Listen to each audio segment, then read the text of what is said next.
ദൈഫിനെ കുറിച്ച് ഇസ്രായേലി മാധ്യമങ്ങൾ വിശേഷിപ്പിക്കുന്ന ഒരു വിശേഷവാചകമുണ്ട്.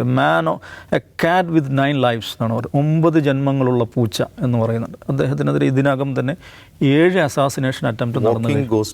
വാക്കിംഗ് ഗോസ്റ്റ് എന്ന് പറയുന്നുണ്ട്. അപ്പോൾ അദ്ദേഹത്തിന് ഒരു കണ്ണ് നഷ്ടപ്പെട്ട് കഴിഞ്ഞു എന്ന് പറയുന്നുണ്ട്. അറിയില്ല, കാരണം അദ്ദേഹം ജനങ്ങൾക്ക് പ്രത്യക്ഷപ്പെടാറില്ല. ചിത്രങ്ങൾ 1-2 ചിത്രങ്ങളെ അദ്ദേഹത്തിൻ്റെതായിട്ടുള്ളൂ. പഴയതാണല്ലോ, അതും പഴയതാണ്. ഇപ്പോൾ 59 വയസ്സായി. ഈ വരുന്ന ചിത്രങ്ങളൊക്കെ വളരെ യങ് ആയിട്ടുള്ള ചിത്രങ്ങളാണ്. അദ്ദേഹത്തിൻ്റെ ശബ്ദം കുറേ കാലത്തിന് ശേഷം ആളുകൾ കേൾക്കുന്ന ഒക്ടോബർ 7-നാണ്. ഒക്ടോബർ 7-ന് അദ്ദേഹത്തിൻ്റെ ഒരു വോയിസ് ക്ലിപ്പ് ഹമാസിൻ്റെ TV ചാനലുണ്ട്, അലക്സ TV, അവർ സംപ്രേഷണം ചെയ്യുന്നുണ്ട് ഈ ഓപ്പറേഷനെ കുറിച്ച് പറഞ്ഞുകൊണ്ടുള്ള. അപ്പം എത്രയോ വർഷങ്ങൾക്ക് ശേഷം അദ്ദേഹത്തിൻ്റെ ശബ്ദം പുറം ലോകം കേൾക്കുന്ന അന്ന് മാത്രമാണ്. അപ്പം 2002 മുതൽ ഈ ഹമാസിൻ്റെ മിലിറ്ററി വിങ്ങാണ് ഖസ്സാം ബ്രിഗേഡ്. അതിൻ്റെ ചീഫ് കമാൻഡറായിട്ട് അദ്ദേഹമുണ്ട്. അപ്പോൾ അദ്ദേഹം എങ്ങനെയാണ് ആ സ്ഥാനം ഏറ്റെടുക്കുന്നത്? 2002-ൽ സലാഹ് ഷഹാദ എന്ന് പറഞ്ഞിട്ടുള്ള സുപ്രീം കമാൻഡർ അദ്ദേഹം കൊല്ലപ്പെടുന്നു. അപ്പോൾ സലാഹ് ഷഹാദ എങ്ങനെയാണ് ഈ സ്ഥാനം ഏറ്റെടുക്കുന്നത്? അദ്ദേഹത്തിന് മുമ്പ് ഉണ്ടായിരുന്ന യഹിയ അയ്യാഷ് അദ്ദേഹം കൊല്ലപ്പെടുന്നു. അപ്പോൾ ഓരോ പുതിയ നേതാക്കന്മാർ വരുന്നത് പോലും പലപ്പോഴും പഴയ നേതാക്കന്മാർ കൊല്ലപ്പെടുമ്പോഴാണ്. അതുകൊണ്ട് കൊല്ലപ്പെടുക എന്നുള്ളത് ഹമാസിനെ സംബന്ധിച്ചിടത്തോളം, ഫലസ്തീനെ സംബന്ധിച്ചിടത്തോളം അപരിചിതമായിട്ടൊരു കാര്യമല്ല, അല്ലെങ്കിൽ നേതാക്കന്മാർ കൊല്ലപ്പെടുക എന്നുള്ളത്.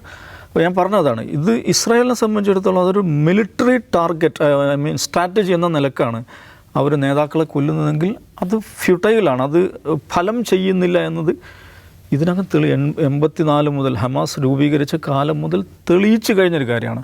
പ്രഭാകരനെ കൊന്നതുകൊണ്ട് LTT ഇല്ലാതായതുപോലെ, അല്ലെങ്കിൽ ഭിന്ദ്രൻവാലയെ കൊന്നതുകൊണ്ട് ഖലിസ്ഥാൻ മൂവ്മെൻറ്റ് ഇല്ലാതായതുപോലെ ഈ പലസ്തീൻ മൂവ്മെൻറ്റ് ഇല്ലാതാവുന്നില്ല. കാരണം അതുകൊണ്ട് ഞാൻ പറയുന്നത്, ദൈഫിനെ ഇസ്രായേൽ കൊന്നു എന്ന് വിചാരിക്കുക, യഥാർത്ഥത്തിൽ കൊന്നു എന്ന് വിചാരിക്കുക. അതുകൊണ്ട് പലസ്തീൻ മൂവ്മെൻറ്റിന് പ്രത്യേകിച്ചൊരു ആഘാതം ഉണ്ടാകാൻ പോകുന്നില്ല. കാരണം ഇതാണ് അവരുടെ ഒരു പാരമ്പര്യം എന്ന് പറയുന്നത്. ഒരു നേതാവ് കൊല്ലപ്പെടുമ്പോൾ അടുത്ത നേതാവ് ആ കൊടി ഏറ്റെടുക്കുക എന്ന് പറയുന്ന രീതിയാണ്. അപ്പോൾ ദൈഫിൻ്റെ കാര്യത്തിൽ അങ്ങനെ തന്നെയാണ്. 7 അസാസിനേഷൻ അറ്റംപ്റ്റ് അദ്ദേഹത്തിന് നടക്കുന്നുണ്ട്. അദ്ദേഹത്തിൻ്റെ ഭാര്യ കൊല്ലപ്പെടുന്നുണ്ട്, 3 വയസ്സുള്ള കുഞ്ഞ് കൊല്ലപ്പെടുന്നുണ്ട്, 7 മാസം പ്രായമായ ഇദ്ദേഹത്തിൻ്റെ മകളെ ഇസ്രായേൽ കൊന്നിട്ടുണ്ട്. അതൊന്ന് ആലോചിച്ച് നോക്കൂ. എന്നതിന് ശേഷവും 2002 മുതൽ ഇദ്ദേഹം ഇതിൻ്റെ ചീഫ് കമാൻഡറായി നിൽക്കുന്നുണ്ട്. അപ്പോൾ ഈ ഓപ്പറേഷനിൽ ദൈഫ് കൊല്ലപ്പെടും എന്നായിരുന്നു ഇസ്രായേൽ ആഗ്രഹിച്ചിരുന്നത്. പക്ഷേ കൊല്ലപ്പെട്ടില്ല. അദ്ദേഹം മിലിറ്ററി ഓപ്പറേഷൻസ് ഇപ്പോഴും മേൽനോട്ടം വഹിച്ചുകൊണ്ടിരിക്കുന്നതാണ് ഹമാസ് കമ്മ്യൂണിക്കെ പറഞ്ഞിരിക്കുന്നത്.